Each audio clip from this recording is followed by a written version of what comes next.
Hello बच्चों, आइए प्रश्न को देखते हैं। एक पासे को 6 बार उछाला जाता है। यदि पासे पर सम संख्या प्रकट होना, इसको हमें सफलता मानते हैं, तो प्रायिकता हमें ज्ञात करनी है किसकी। तथ्यतः 5 सफलता होगी।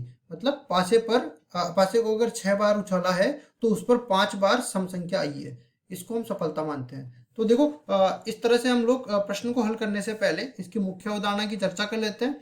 मुख्य अवधारणा मुख्य अवधारणा में हम लोग पढ़ेंगे बर्नौली प्रमेय।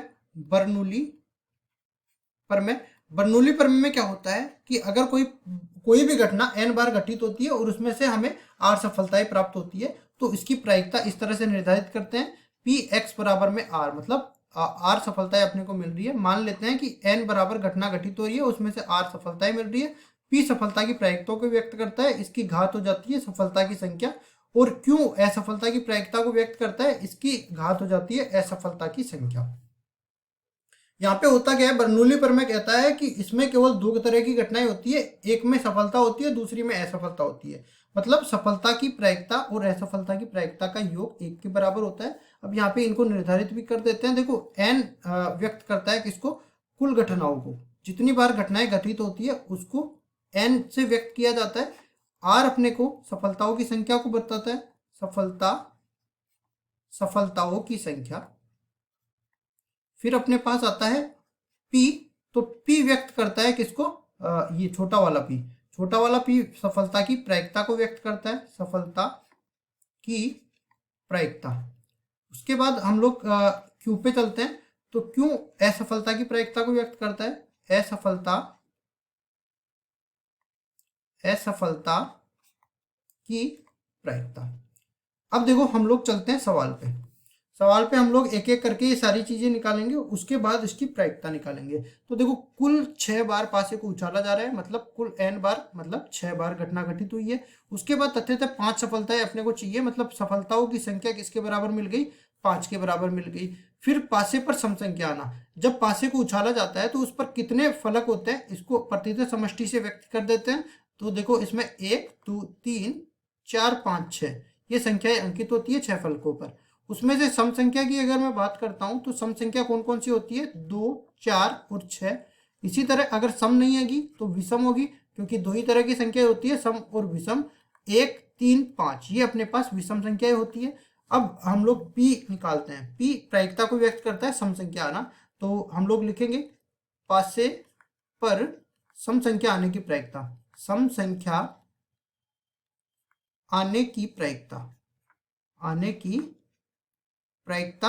और ये बराबर हो जाएगा किसके, ये बराबर हो जाएगा, देखो अनुकूल परिणाम तो 3 है और कुल परिणाम कितने हैं, 6 है। तो 1/2 के बराबर आ जाएगा। इसी तरह क्यों पासे पर सम संख्या नहीं आने की प्रायिकता, पासे पर सम संख्या